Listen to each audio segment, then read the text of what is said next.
Jaguars conclude the preseason with an undefeated 3-0 record. Let's get it.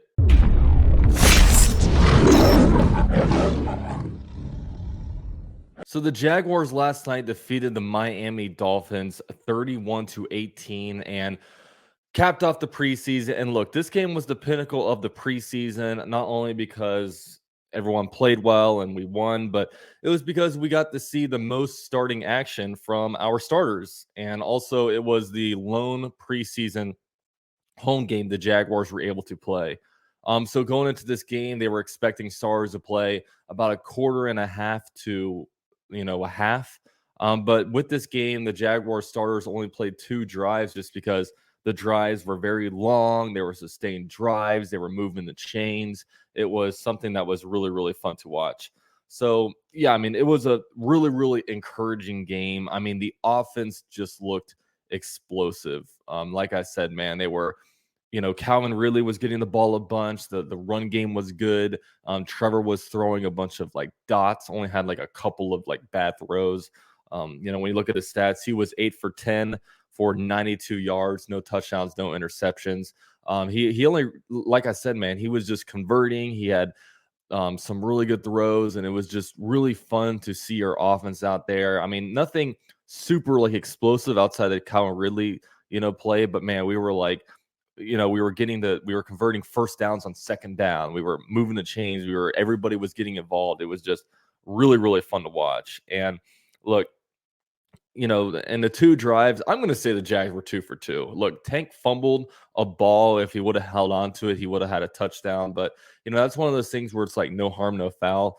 Like, we know that now. You best believe when he gets a goal line carry in a real game, he's going to remember that fumble. And he's going to remember that fumble for the next 14 days.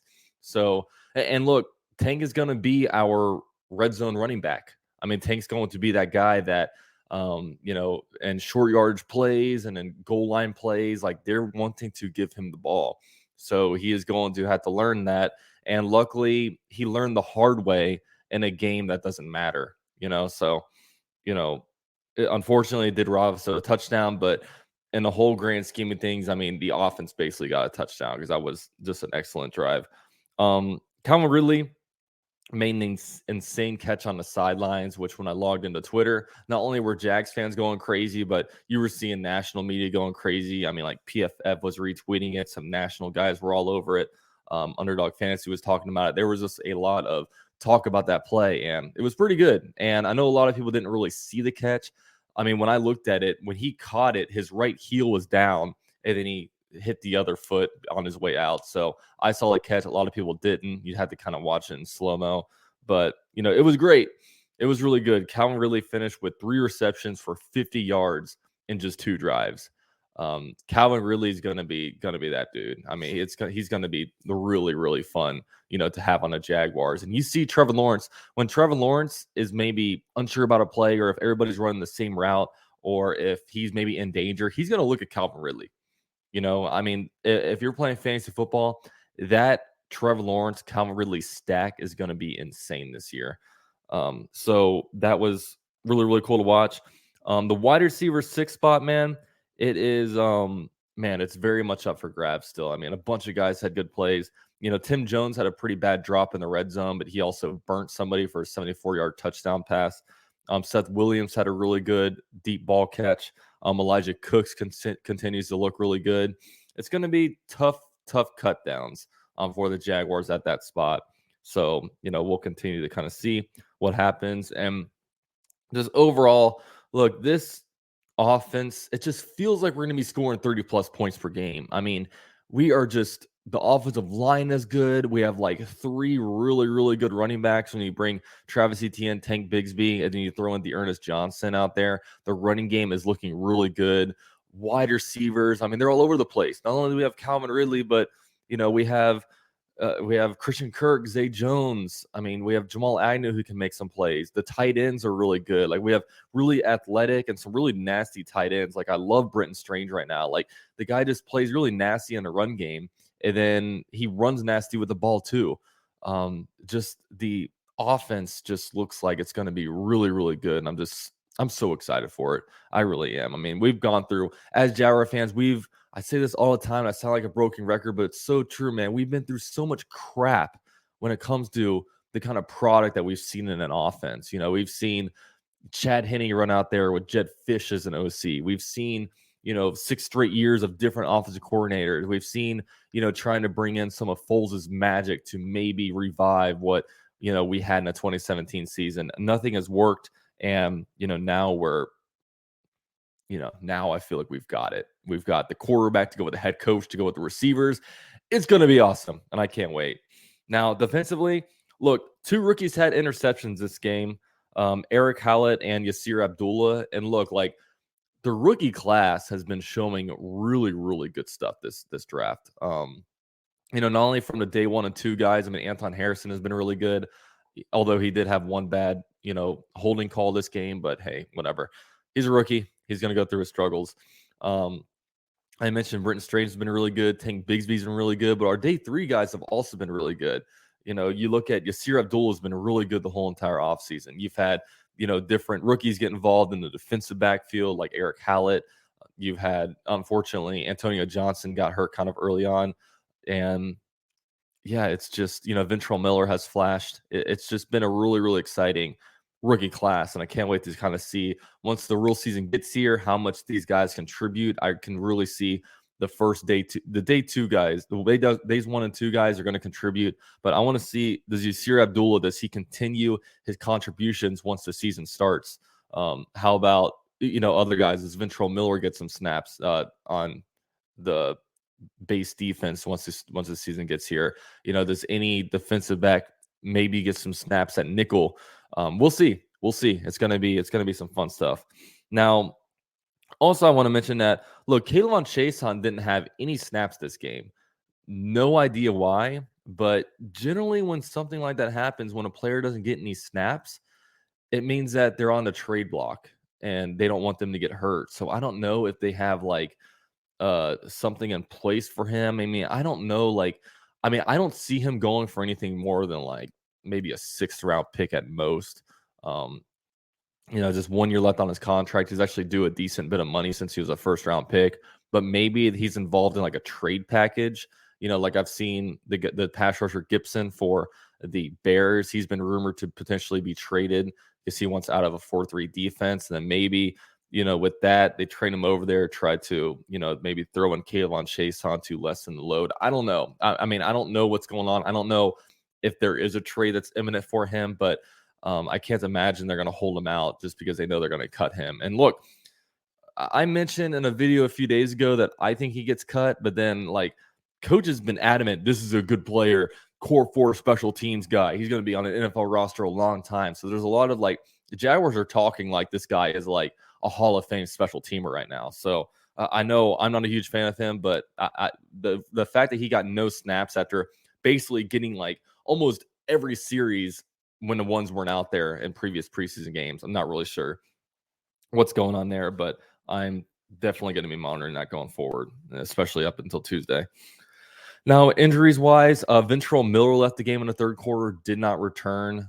So that one is one to look at. Walker Little, I guess, tweaked his groin last week. So they held him out as a precaution this game.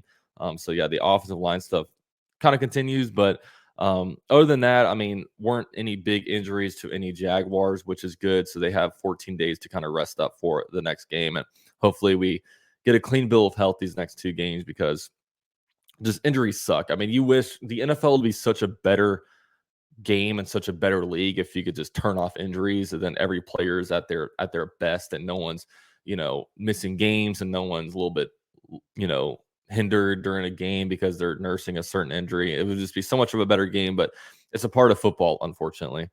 Now, the game ended with 8 minutes and 32 seconds remaining. Wide receiver Dawood Davis for the Miami Dolphins was injured and carted off. You could tell right away that this guy is hurt because he got hit and he didn't move. Luckily, we did get updates that he is able to move his full extremities, so it looks like he will be okay. Probably just a massive concussion, if I'm saying so myself. So, and it was interesting to see how the whole process went down. it was on the field out there was the refs with both head coaches, and then actually Brandon McManus was out there, and I'm like, that's so random. Why is he out there? And then Christian Wilkins came out there, and I guess each team has like a head of the NFLPA to kind of represent the team. How they choose that player, I don't know. I mean, Brandon McManus was just on the Jaguars like a few months ago, and now he's kind of representing the Jaguars in that role. I imagine it takes like a veteran to be in that role. Like, I don't think they would have Trevor Lawrence out there since, look, it's only his third year in the NFL. I imagine they want kind of a more seasoned guy that's kind of been through more years in the NFL to kind of serve in that role. But yeah, it took a little bit of time. It was the refs, head coaches, NFLPA guys, and they were on the phone with New York. I guess just talking about this game. Now, it was a lot of time left. I mean, 8:32, that's a lot of time for, some guys maybe put some tape out there. But what were they doing out there? It's basically just running the ball, getting some like wide receiver screens, just kind of burning time. So I'm not sure. I don't think anybody's going to, lose their spot on the roster because or make the team based on the last 8 minutes of the last preseason game. So, yeah, we'll see what that. Now, other than that, man, 53-man roster cuts need to happen by Tuesday. So I imagine, in the next couple of days, we're going to see more players filtering in here. This guy's been cut. That guy's been cut. A lot of times they don't really bring it up until 4 o'clock on Tuesday because they just want to kind of get it over with so they can move forward and start, kind of getting that out of the way. But, it's a tough time, man. I mean, they have to cut 37 players from the roster and decide who they want to keep on practice squad. They have to monitor what's going on around the NFL when it comes to, different players that they may want to sign to their practice squad, or maybe even guys that claim off waiver wires. I don't see us really going after anybody on the waivers. Maybe one person at most. I mean, last 2 years the Jaguars have had the number one priority. Now we're like 25th or something priority. So I don't think anybody's going to slip through for the Jaguars to grab that they think will be an upgrade, because right now the Jaguars look like they're going to have to cut some guys that will not clear waivers. So yeah, that'll be tough. Doug Peterson has to cut his son, which will be tough. But yeah, other than that, it's going to be pretty dead the next couple of weeks. Outside of the roster cuts, it's just kind of the calm before the storm. If you're a Florida resident, before a hurricane, everything's like quiet and eerie, and it's like I can't believe this place is about to go crazy in a day or two, couple hours. But yeah, that's what kind of happens here, where not a lot goes on, and then all of a sudden, boom, we get the first Thursday night of football. Then opening Sunday of week 1 is just a crazy, crazy time. And it's I used to say the draft is the best time, is like my favorite day of the NFL year. Week 1, opening Sunday of NFL season is just crazy, and I can't wait for it. So yeah, man, next couple weeks will be fantasy drafts going on. Hit me up if you're interested in joining a league. Just hit me up on Twitter, Instagram, or DM me on or hit up my Discord. We have a fantasy football server over there. You can see the link down below for our Discord server. And yeah, we have 14 days until the Jaguars play the Colts. Look, it's going to be a slow 14 days, but look, we look locked and loaded and ready to just hopefully dominate, especially with them starting a rookie quarterback in Anthony Richardson. And we'll preview that game once we get closer there, but it's going to be fun. Before I end this, I do want to end this maybe on a somber note. Look, there was a hate crime up in northern Jacksonville where 3 people lost their lives, which, it's very, very sad. And it's a sad day in Jacksonville for those people and their families. It was a racially motivated attack. So I do want to hold a heavy heart for those people. And yeah, it's just not hopefully we as a society and as a culture can become better, and these kind of things can hopefully stop in the future. But I'm not a part of the Jacksonville community, but I do interact obviously with a lot of people in the Jacksonville community. So definitely a sad day. So I hold a sad, somber heart for those people. So with all that said, thank you guys for watching. Drop a like for me on this video, and I will catch you guys next time.